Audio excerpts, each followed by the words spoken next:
On the evening of December 23, 1998, a distress call was made to 911 in San Diego, prompting firefighters to rush to La Jolla Scenic Drive.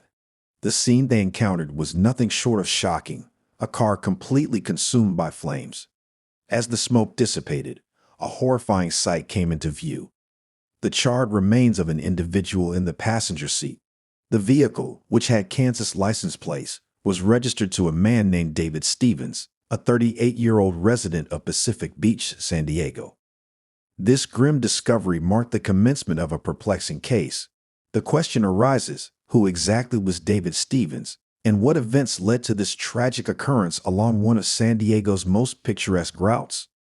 San Diego, California, renowned for its breathtaking beaches, parks, and year-round Mediterranean climate, is also notable for its strong ties to the United States Navy, as well as its prominence in the fields of healthcare and biotechnology. With a population exceeding 1.3 million residents, it stands as the eighth most populous city in the United States and the second most populous in California. San Diego's rich history, dating back to its establishment in 1769, and its diverse population contribute to a distinctive way of life that harmonizes recreational opportunities with a profound appreciation for its past. However, like any major city, San Diego faces its share of challenges, including crime. It is within this context that the cold case of David Allen Stevens, which had remained unsolved for years, was finally resolved in 2023. David Allen Stevens, born on October 23, 1960, in Osmond, Pierce County, Nebraska, led a life that remains somewhat shrouded in mystery, even after his untimely demise. While information about his father, Gerald Lloyd Stevens, is available, details regarding his mother and early years are scarce. Nevertheless, what is known paints a portrait of a man who held a significant position in the corporate world. He served as a marketing manager at Perfect Match, a dating service, a role that likely granted him unique insights into the intricacies of personal relationships. The irony of this is not lost, considering the enigmatic circumstances surrounding his own personal life and tragic end.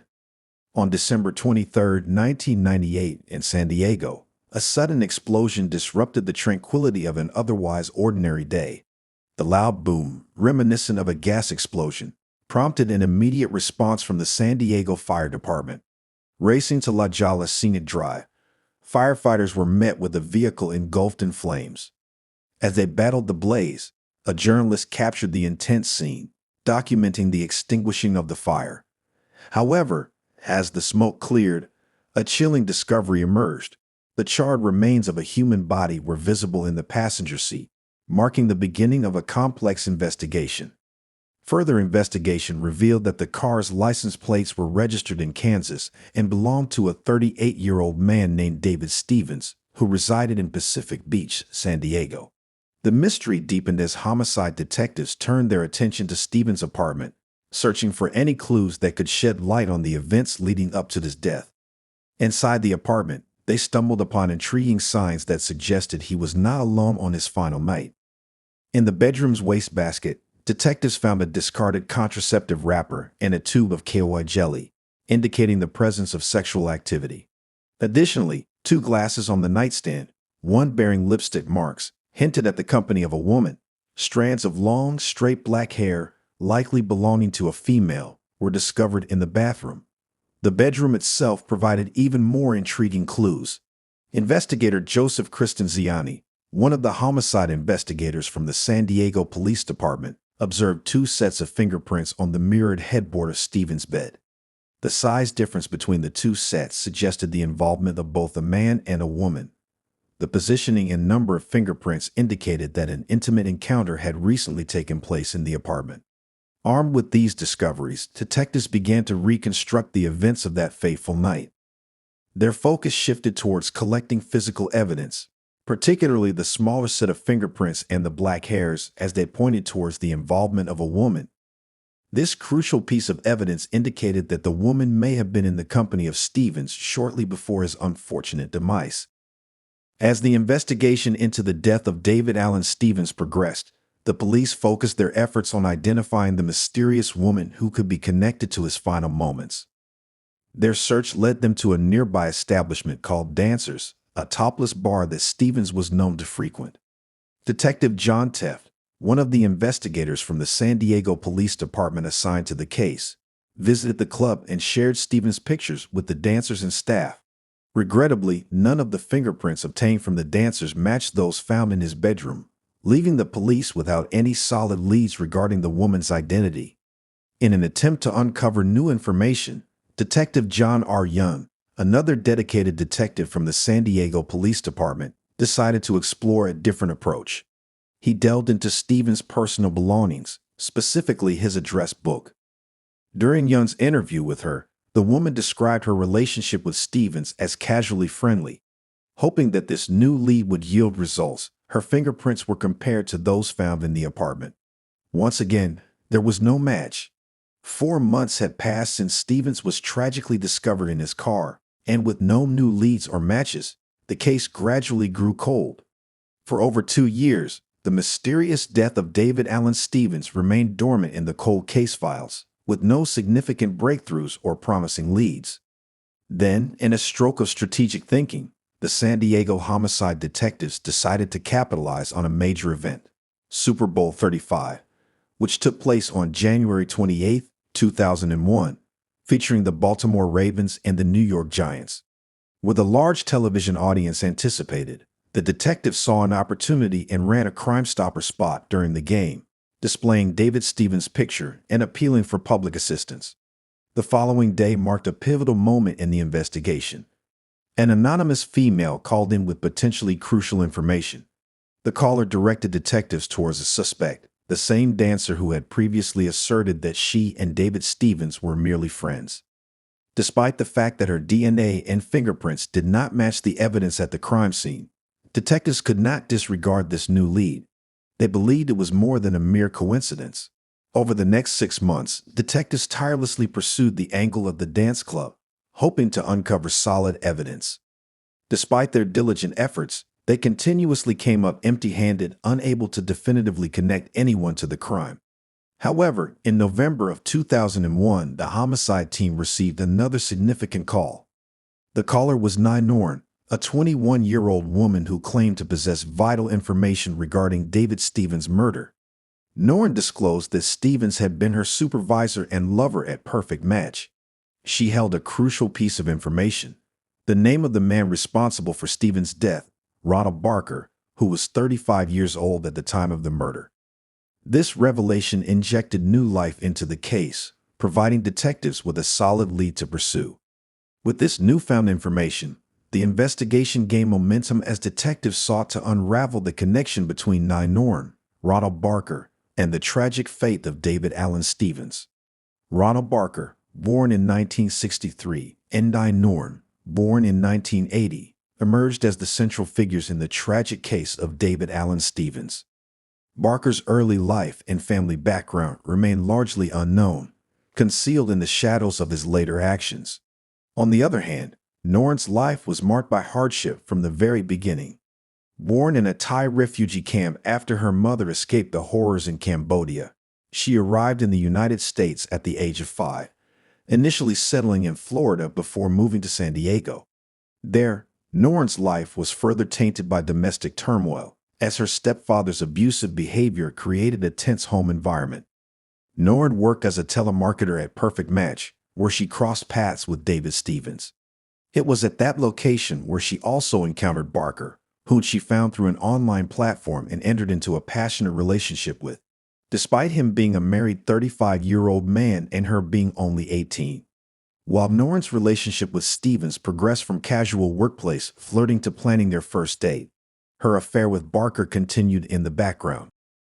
However, Norn became increasingly dissatisfied with Barker. On the same night that Stevens was killed, Norn had previously left his apartment at 3:00 a.m. When she returned home, she found Barker waiting for her in a jealous rage. In an attempt to conceal her infidelity, she falsely told Barker that her encounter with Stevens was non-consensual. Later, Norn confessed to the police that Barker, consumed by jealousy, shot and killed Stevens before setting his car on fire. She claimed to have been present during the murder but unable to stop Barker. Norn portrayed herself as another victim of Barker's anger, implicating him as the possessive boyfriend who carried out the murder. To support her account, Norn agreed to a police request to call Barker and discuss the incident while the conversation was recorded. This tactic aimed to move beyond a he said, she said situation, hoping to obtain an admission or any detail that could strengthen the case. The investigation uncovered a complex and intricate plot. Barker admitted to following Stevens, pretending that Norn's car had broken down. When Barker signaled with his lights, Norn deceived Stevens by claiming it was her brother coming to assist. Unaware of the impending danger, Stevens allowed Barker into the back seat of his car, where Barker shot him twice in the head. Barker confessed to setting the car on fire to eliminate evidence and even displayed burns he sustained during the act. For nearly 3 years, the two kept their atrocious crime hidden, bound by their shared secrecy. However, as the case unraveled, it became evident that both Barker and Norn were deeply entangled in a web of lies and deceit, ultimately leading to the tragic demise of David Allen Stevens. In November 2001, a significant turn of events unfolded when detectives apprehended Ronald Barker for first-degree murder. Shortly after, Norn was also arrested and faced the same charge. Barker's trial occurred in January 2003 in a San Diego courtroom, where he opted to represent himself. Despite his efforts to challenge the evidence, the jury swiftly found him guilty after just 2 hours of deliberation. Barker was sentenced to life in prison on January 27, 2003. Norn's trial followed a similar path, resulting in her conviction for first-degree murder and a life sentence.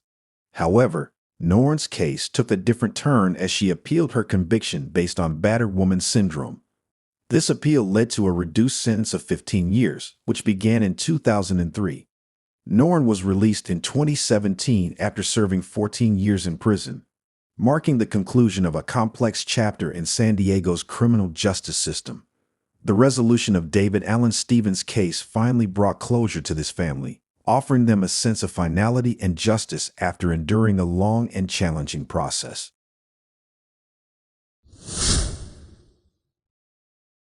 After leaving the school, an 11-year-old girl vanished from sight. This case has had numerous unexpected turns and strange facts for years, making it one of the most bizarre and mysterious in all of California. The story did not finish there either, even though it took 45 years to discover the truth. We will explain what happened to Linda O'Keefe in this video, as well as the reasons why this investigation has drawn interest from millions of people worldwide. Born in Newport Beach, California, USA, on May 24, 1962, Linda O'Keefe grew up in a large, close-knit family. Her mother worked as a seamstress, and her father was a machinist. Linda had 2 sisters, an older and a younger sister. Linda enjoyed drawing, playing the piano, and spending time in nature and with animals. On warm summer days, she took advantage of every opportunity to visit the beach, which was only 800 meters from her house. The girl was also a Girl Scout and went to summer school. Linda went there nearly every day in July 1973, when she was 11 years old. On July 6, instead of her usual bicycle ride to school, she was given a ride by a piano teacher who lived a short distance away from the O'Keefe family. Linda called her mother from the school phone when classes ended, which was around 1:30 p.m. She was asking to be picked up because she did not have her bicycle with her that day, but the mother told her to walk even though it was only a little over 2 kilometers from school to home because she did not want to be distracted from her work. After speaking with her mother, Linda was not in the mood to walk. She even cried, and the school secretary considered giving her a ride home, but the woman needed to go the opposite direction, so she abandoned the idea. Linda left the school, sat outside for a while, and then headed home. Her route should have taken no more than half an hour, but the girl was clearly late. Her mother did not give it much thought at first.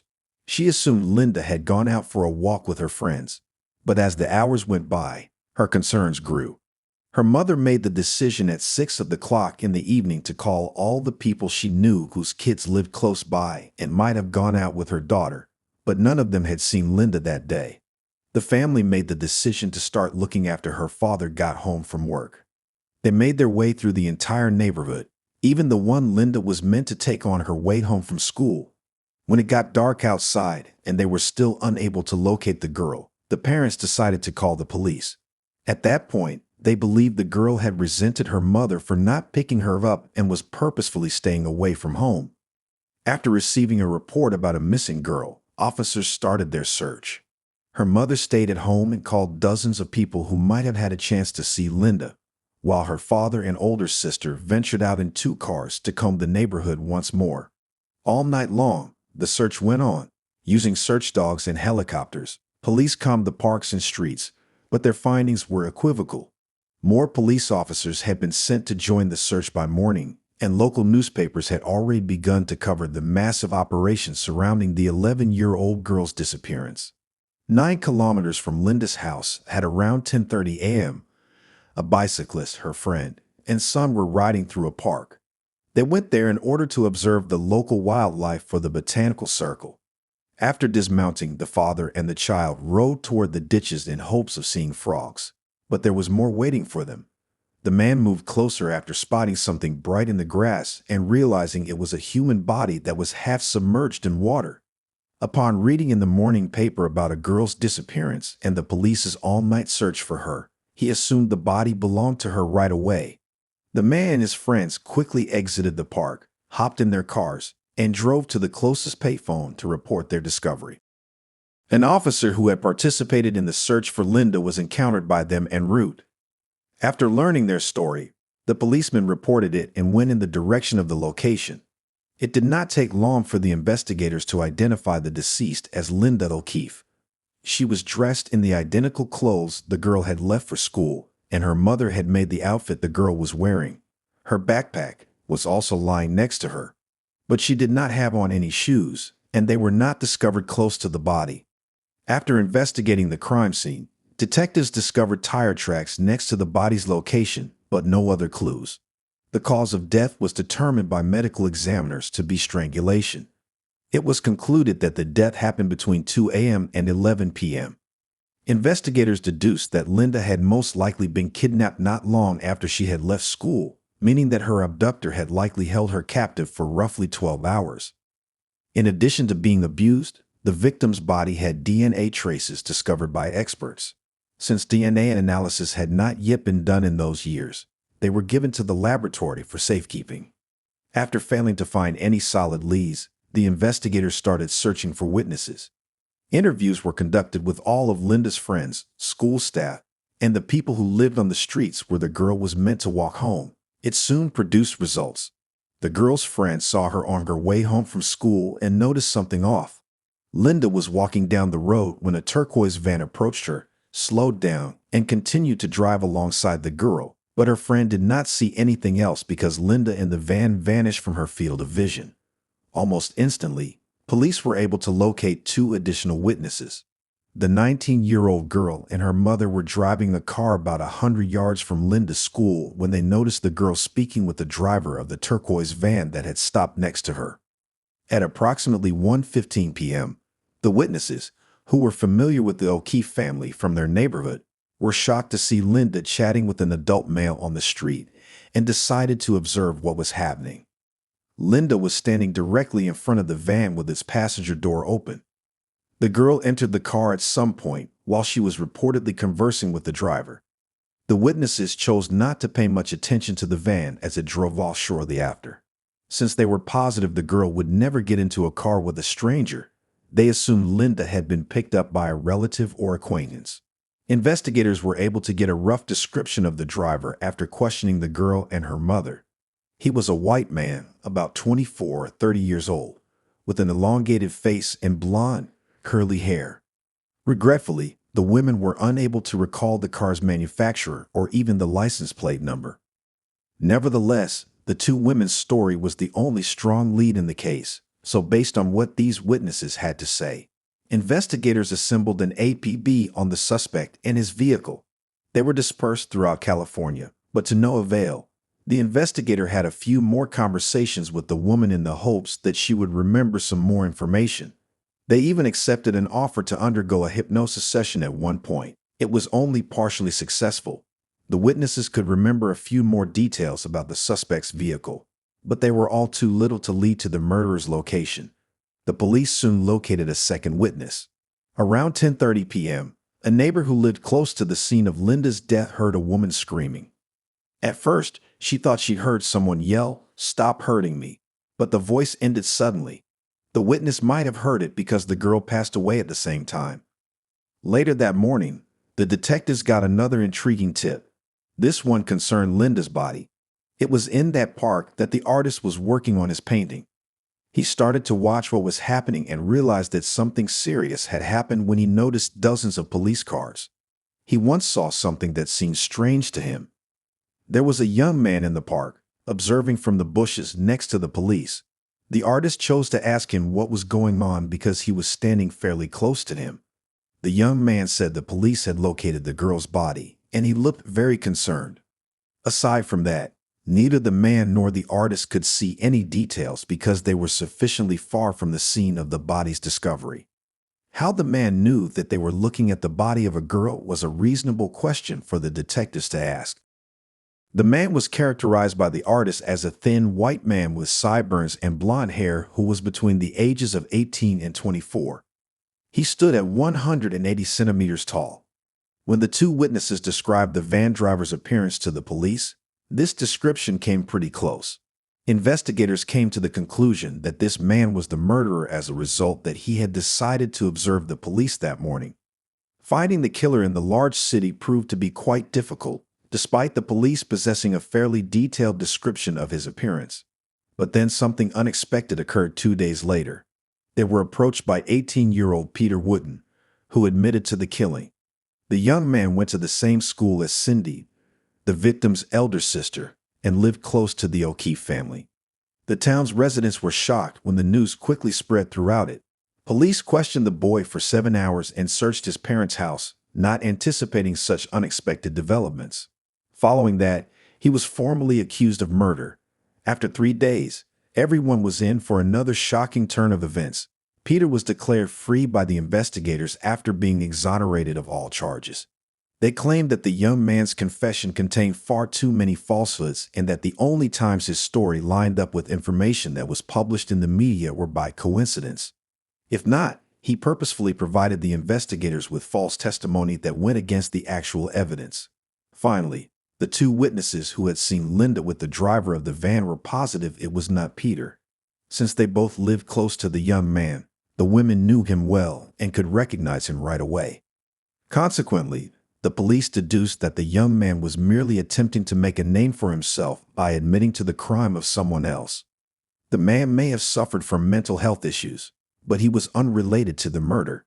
The investigators were left without a single good lead after that. They continued searching the entire town for the van and its driver, even enlisting the help of Linda's classmates. Children searched for that same turquoise van on their bikes while riding through the streets, despite police protests, but they were unable to locate it. Police interviewed 175 people during the first month of the investigation, searched every inch of the route from the school to the home, and requested assistance from the general public. They chose to make public a crude drawing of the van's driver a few weeks later, but that move also failed to produce any results. Detectives were not sure whether to pursue this at first because they thought the man would leave town, but as time went on, they needed to employ more and more resources in order to crack the case. The police had a new lead after 2 months. In the same neighborhood, there had been abuse of another girl. After dragging her into his van and taking her to a desolate location, an unidentified man released her. Despite discrepancies, investigators surmised right away that Linda's killer might have been responsible for the murder. The attacker's description of his appearance did not correspond with the information supplied by the witnesses in Linda's case, and he drove a white van.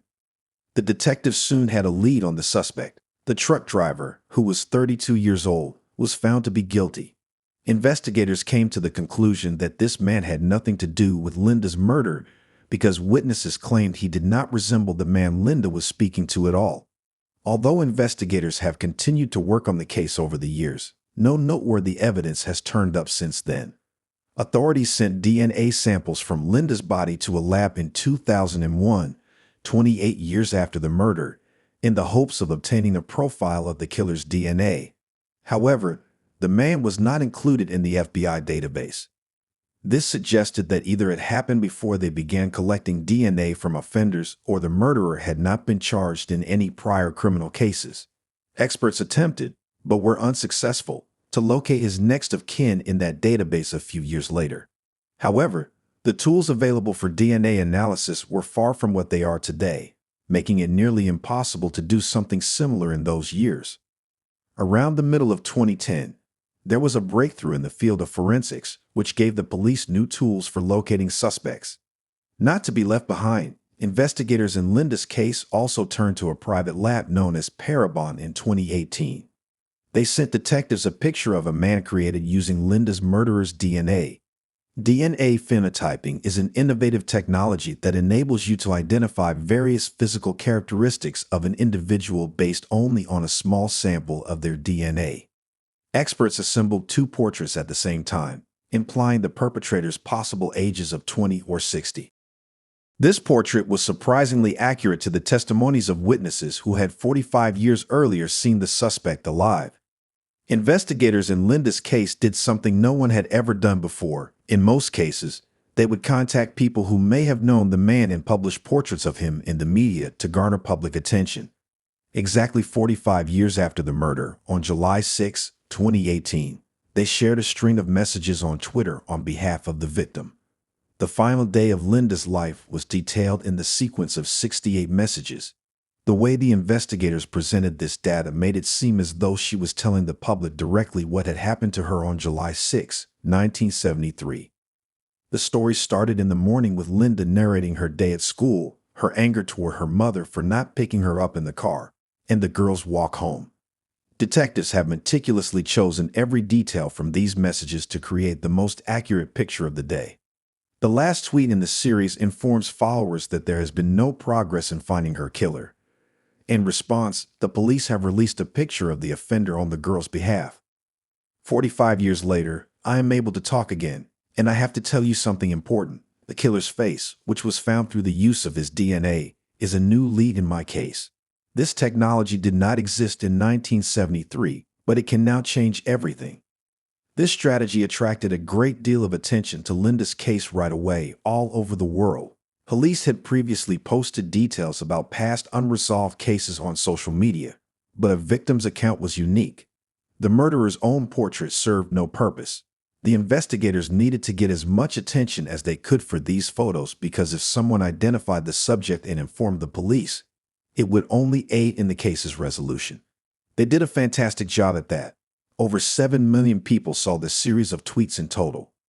Detectives spent several months investigating the numerous tips and potential identities of the perpetrator that the police received, but they were never able to identify a credible suspect. They were not going to give up in the face of this, especially since Linda's case had attracted millions of attention. Once more, the investigators turned to Parabon, this time requesting that they attempt to use the killer's DNA to identify his relatives. While comparable efforts by forensic scientists had been made in the early 2000s, the required instruments were non-existent at the time. After nearly 20 years, things have changed. Investigators were able to identify the culprit thanks to the Parabon experts' successful search for relatives of the DNA's owner. The search for Linda's murderer started in August 2018, and it took investigators nearly 6 months to find any leads. They located the killer's third cousin by using private DNA databases. That essentially meant that detectives were one step closer to cracking the case. All they needed to do was look up the man's family tree and identify a suspect, but the Parabon experts did not stop looking until they made an unexpected finding. In one of the private databases, they discovered the murderer's personal DNA. He had willingly submitted his sample to a database where they could look up long-lost or distant ancestors.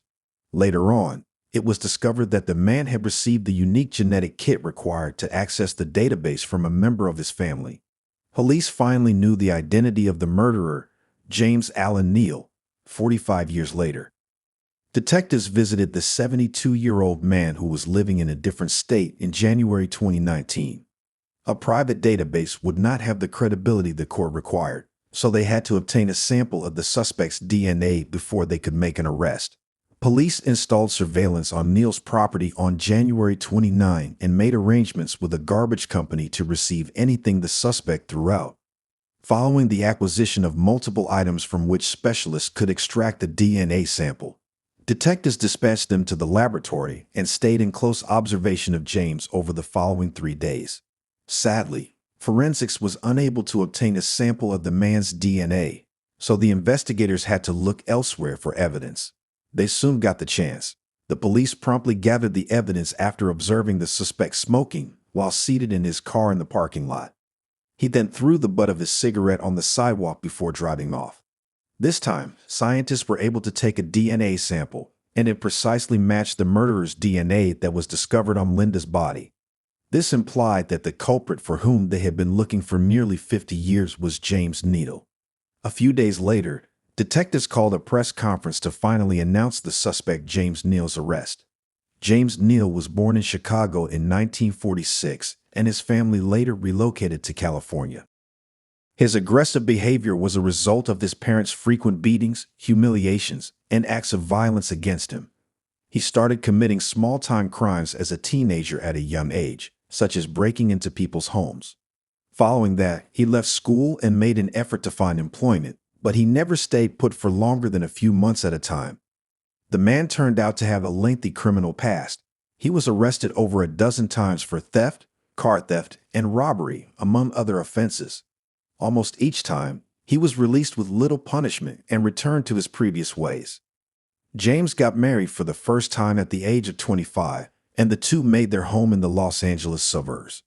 2 years after they moved in, he killed Linda, and their house was a half-hour's drive from the city where she lived. The perpetrator was on probation for less serious crimes in another state at the time, and James' wife was expecting. Following that, he received numerous citations for theft and forging bank checks. He also briefly served time in jail for breaking the terms of his probation. James was apprehended by the authorities 3 more times for moving infractions after being released from prison. He divorced his first wife, with whom they had 2 daughters. He lived in different states for a while, but then returned to Colorado and married another woman in 1997. She had a child from her first marriage, and soon she and James had a daughter. Detectives who looked into the man's background discovered that although he may have been involved in numerous cases of child abuse, he was never prosecuted for his crimes. Neal approached 2 girls in his car and abducted them in 1995 and 2004. After mistreating them, he let them go. James remained free because he was never found guilty in either case. He was later suspected by police of at least 5 other similar incidents involving the kidnapping of girls from the street by an unidentified man in a car. A girl who attended James' church in 2010 lodged a complaint against him.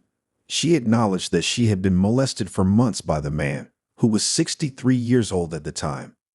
Neal admitted after all the victims reported multiple instances that were similar. All that followed was an inexplicable event. In some way, the victim withdrew her accusations, the case was quietly dropped, and the man avoided punishment. James went back to living his life as usual, staying out of the police's notice for the following 9 years until his arrest for Linda's murder. When asked if he had ever kidnapped the girls, the man denied any involvement. He claimed to have never seen Linda when shown a picture of her, saying that she reminded him of one of his daughters. In any case, the court ought to have found the suspect guilty because it was evident that his DNA was on the victim's body. Still, detectives made every effort to gather as much information as they could. They searched for evidence that James owned the turquoise van, but they were unable to locate any. But this was clarified very quickly. He worked in an apartment building and had access to the service van at the time of Linda's murder. Investigators discovered multiple hard drives containing the illicit materials when searching his house. On his smartphone, there were also comparable images and videos. On his computer, there was also something intriguing. It transpired that James had researched the past of violent offenders apprehended via DNA testing. It seems that he was fully aware that the police could use DNA to connect him to a number of crimes. For the detectives, there was still another unexpected finding. James had Linda's name tattooed on his wrist following his examination prior to being placed in a cell. Investigators believed that he had done so as a memento of his victim. But as it happened, it was a strange coincidence. The tattoo was obtained by James a long time prior to the murder, and the police verified this. The trial was scheduled to begin in February 2020, a year after the arrest, but the pandemic caused it to be postponed. Although James persisted in claiming his innocence, investigators were convinced that he was the one who killed Linda. But a trial was never held in this case. James was hospitalized in May and passed away from lung cancer 2 days later. Prior to his arrest, he was unaware of his illness, and by the time it was discovered, it was too late to start treatment. And so, the 50-year-old case was finally closed. Investigators plan to continue looking into the possibility that James may have had numerous other victims. Linda's parents died before the culprit was apprehended by the authorities. Her mother, who declined to pick up the girl from school, blamed herself for everything that had happened to her during her life. Linda's sisters expressed their gratitude to the investigators for their perseverance and determination in solving the case. Their parents' passing before this day was the only thing they regretted.